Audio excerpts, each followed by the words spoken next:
Homem de pouca fé, por que duvidaste? Mateus 14, 31.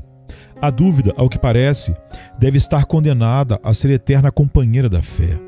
Assim como o pó acompanha as rodas da carruagem, assim também o faz comumente a dúvida embaçando a fé.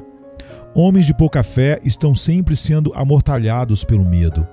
Sua fé parece ser forte apenas o suficiente para lhes permitir duvidar. Se não tivessem fé alguma, talvez não duvidassem. Mas como têm essa pequena fé, e por ser pequena, se acham continuamente envolvidos em infelizes conjecturas, suspeitas e medos. No entanto, há até outros que já atingiram grande poder e estabilidade de fé estão também, por vezes, sujeitos à dúvida. O portador de uma fé colossal poderá, por vezes, constatar nuvens de temor flutuando acima do cume da sua confiança. Não é possível ao homem, creio eu, desde que se encontra neste mundo, ser perfeito em coisa alguma. E, de fato, parece ser bastante impossível que venha a ser perfeito na fé. Realmente, às vezes o Senhor parece deixar temporariamente seus filhos, retirar os divinos afluentes de sua graça e lhes permitir começar a afundar, para que possam entender que a fé não é obra deles mesmos, mas, acima de tudo, um presente de Deus, e que é sustentada e mantida viva no coração por pura obra do Espírito Santo. Penso que Pedro era um homem de grande fé. Enquanto outros duvidaram, Pedro acreditou.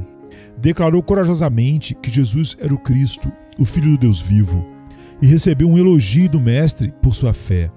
Bem-aventurado és tu, Simão Barjonas, porque não foi a carne e sangue quem te revelou, mas meu Pai, que está nos céus. Mateus 16, 17.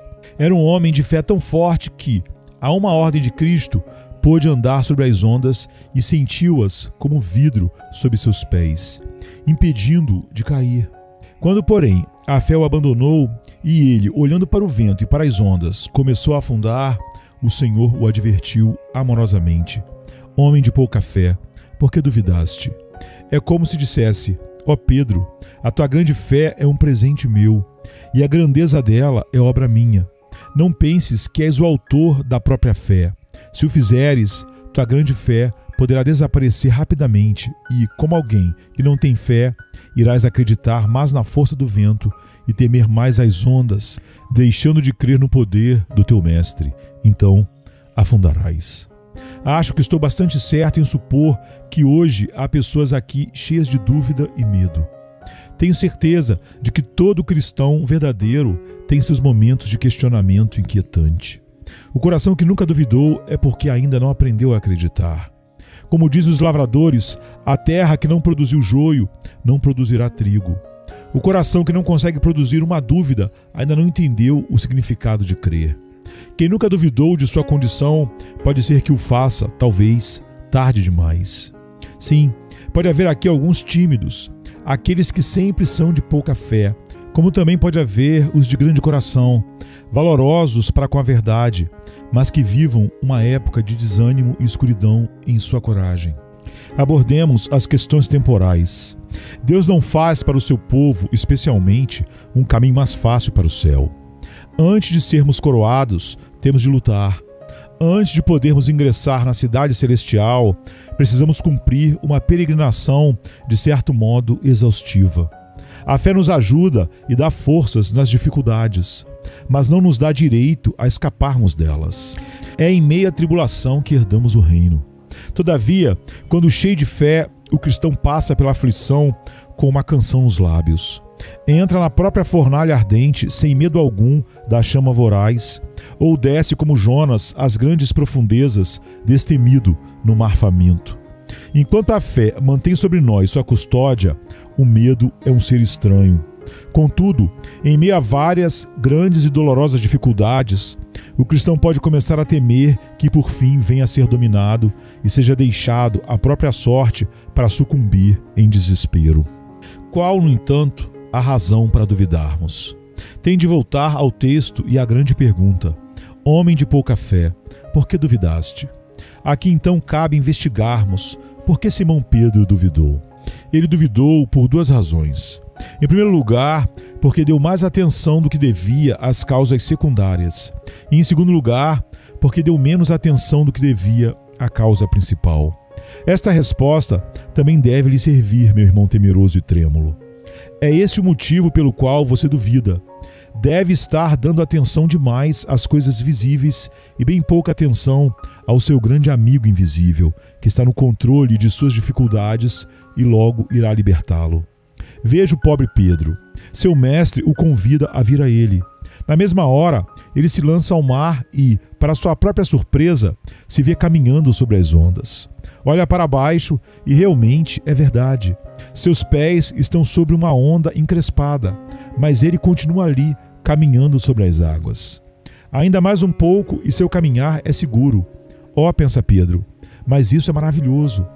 Começa a se perguntar então, em sua imaginação, que espécie de homem formidável ele mesmo deve ser que consegue andar assim sobre a superfície das profundezas do mar. Naquele mesmo instante, lhe chega uivando um terrível golpe de vento, assobia na orelha de Pedro, que diz consigo mesmo: "E lá vem certamente uma enorme onda, trazida por essa rajada do vento e, com toda certeza, vai me afogar." Tão logo lhe surge esse pensamento, ele vai para baixo, e as ondas começam a encobri-lo.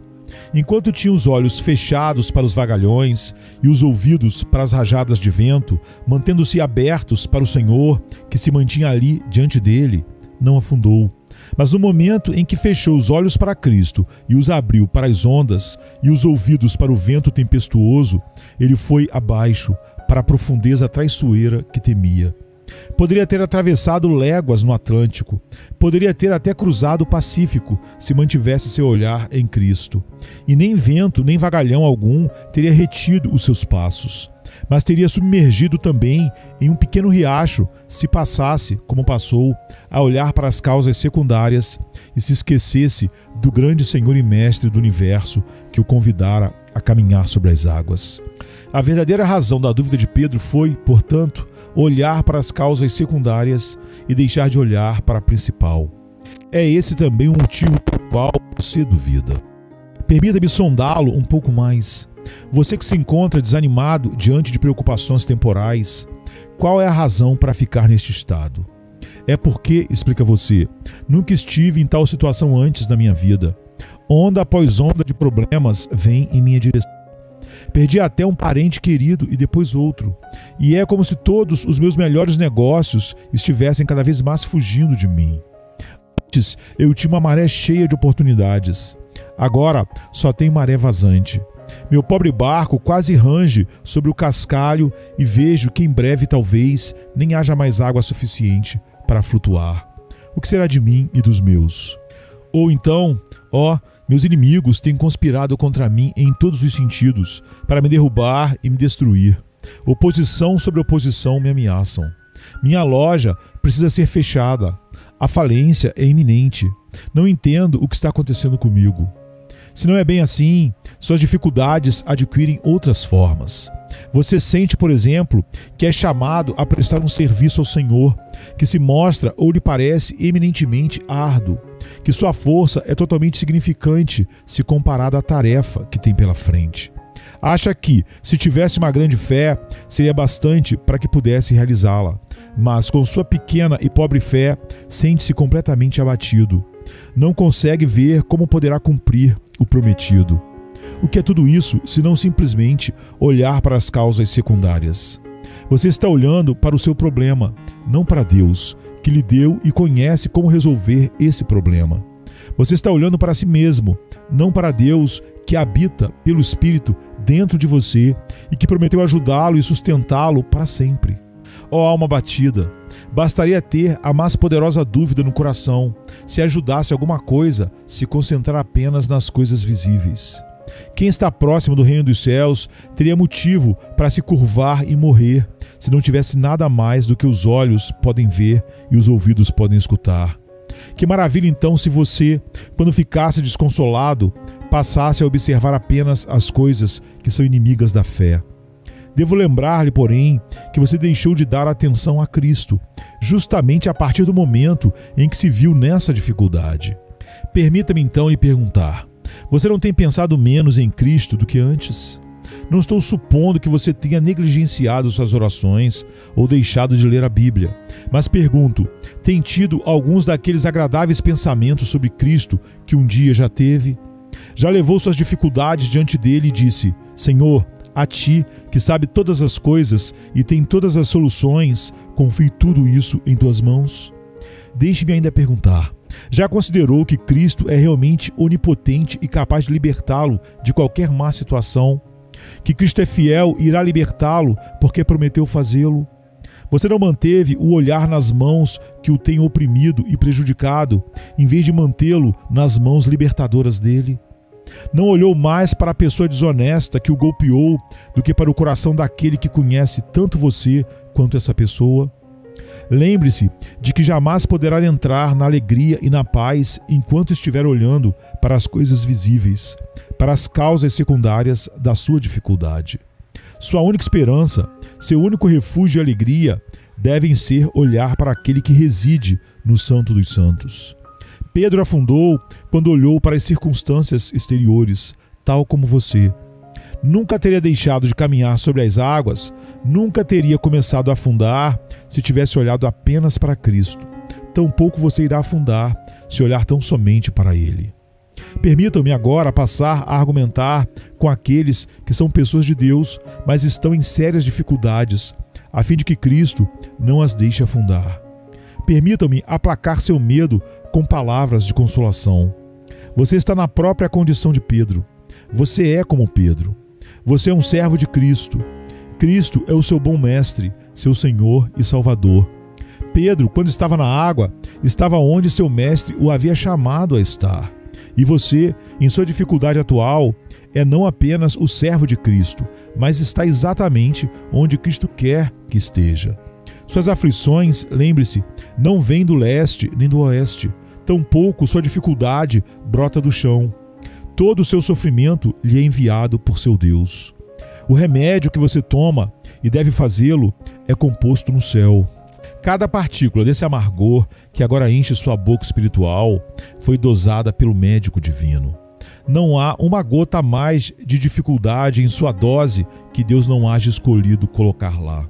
Seu fardo foi antes pesado por Deus e só depois você foi chamado a carregá-lo. O mesmo Senhor que lhe dá a misericórdia também lhe dá reforço e segurança na tempestade mediante a provação. O mesmo Deus que o abençoa com alegria é aquele que o treina na aflição. Você está onde Deus o colocou. Faça-lhe então as perguntas que desejaria fazer. É possível que Cristo coloque seu próprio servo em uma condição perigosa e o deixe lá para sempre? Tenho ouvido falar de espíritos malignos em fábulas de tentação aos homens para submergirem no mar, mas Cristo incitaria sua própria gente a ir de encontro às pedras? Ele a seduziria a algum lugar para destruir? Claro que não. Se Cristo chama para o fogo, ele também há de tirá-lo dele.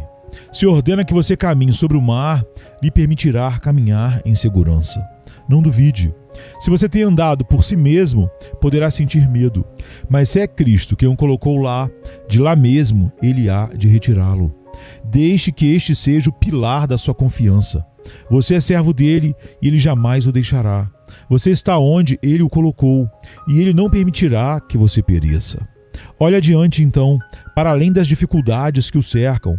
Olhe para o Mestre, para as suas mãos que controlam todas essas coisas e que hão de abençoá-lo.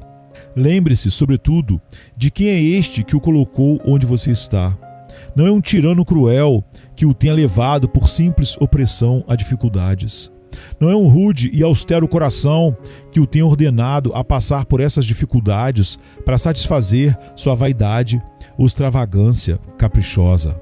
Não, aquele que lhe concede enfrentar as dificuldades é Cristo, o Filho do Deus vivo. Lembre-se de suas mãos sangrando na cruz por você em seu lugar.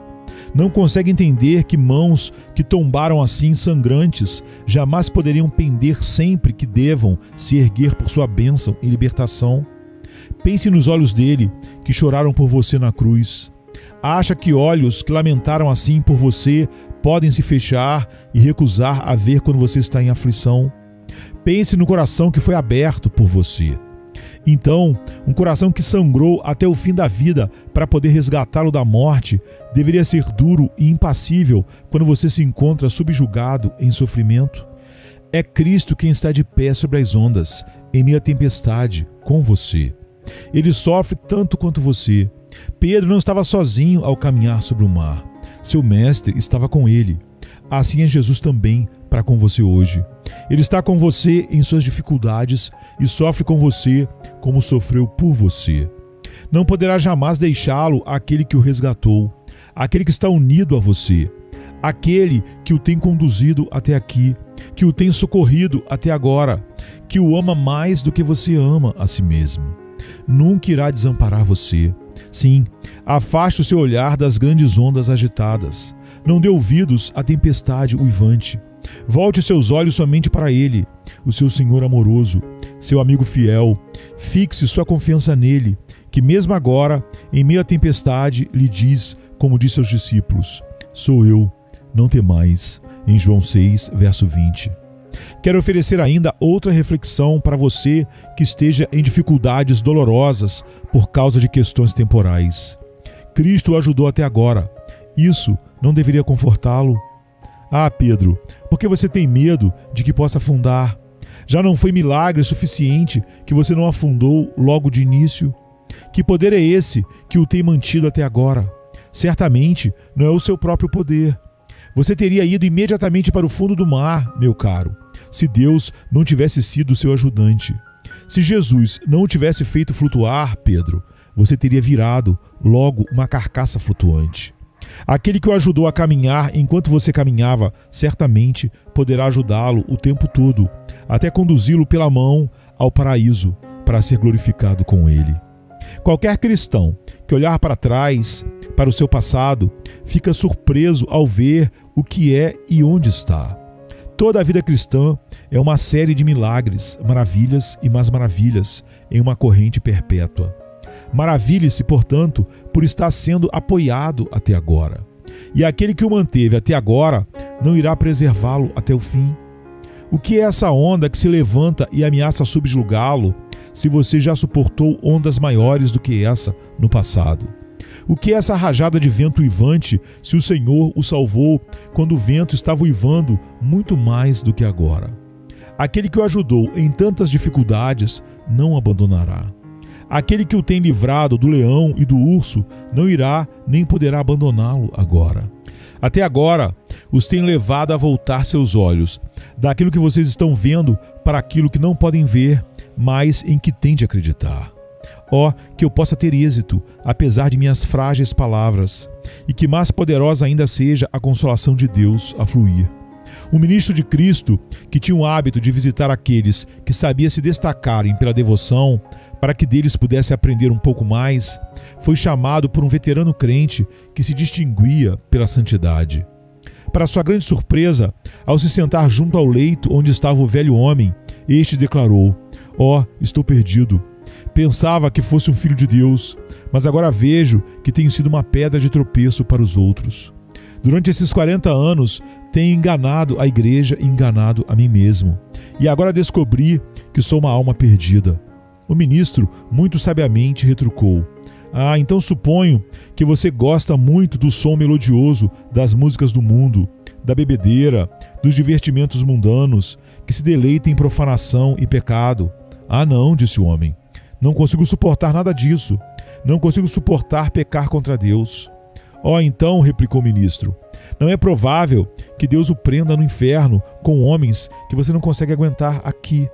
Se você odeia o pecado, Deus não o trancará para sempre com pecadores. Mas, meu irmão, disse ainda o ministro, afinal, o que o trouxe a tal estado de espírito angustiado? Ah, reverendo, disse ele, estive olhando para distante do Deus da providência. Estive olhando para mim mesmo. Consegui economizar umas 100 libras e tenho estado doente nesses últimos 6 meses. Assim, achei que, se minhas 100 libras poderiam ser gastas, teria de pensar no que empregá-las. Acho que terei de ir para um asilo, pois não tem quem possa cuidar de mim, e tenho pensado em usar nisso as minhas 100 libras. Eu sabia que isso aconteceria, mas depois fiquei pensando em como o Senhor poderia me prover.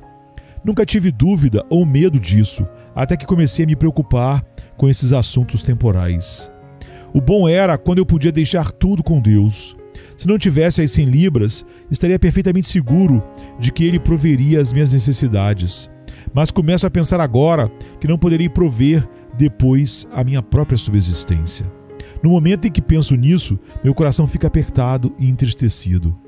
O ministro o levou então para além de toda a confiança na força humana. Lembrou-lhe que sua dependência natural de pão e água não estava nas 100 libras, mas sim no único Deus que é o dono do céu e da terra, e que enquanto seu pão lhe fosse dado e sua água estivesse garantida, Deus tomaria conta dele, pois assim fazendo, estaria apenas cumprindo sua promessa. O homem se sentiu capacitado em matéria de providência, a se lançar completamente nas mãos de Deus, e assim suas dúvidas e seus medos se apaziguaram. E mais uma vez ele começou a caminhar sobre o mar da dificuldade, sem afundar.